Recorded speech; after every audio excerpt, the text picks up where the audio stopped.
কে গিয়ে বলি। ওর এই কথাটা শোনার পরে নিজের অজান্তেই বুকটা কেমন কেঁপে উঠল জানি। কিন্তু ওকে কিছু বলতে পারলাম না। ওকে বুঝতেও দিলাম না। ওকে শুধু বললাম, "ওকে আমি বলব।"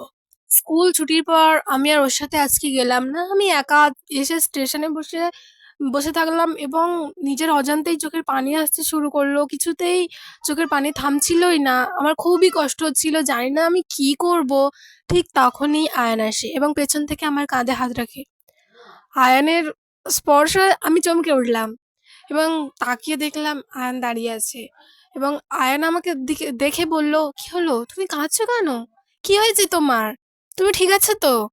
আমি কিছু না বলেই ওখান থেকে বাড়ি চলে এলাম। তারপর আমি টানা ১ সপ্তাহ আর স্কুলেই গেলাম না। আয়ান আমার সাথে যোগাযোগ করার অনেক চেষ্টা করে, বাট আমি সমস্ত যোগাযোগের পথ বন্ধ করে দিই।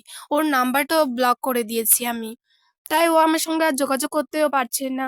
তারপর ও রাজিয়াকেও জিজ্ঞেস করেছে আমার কথা।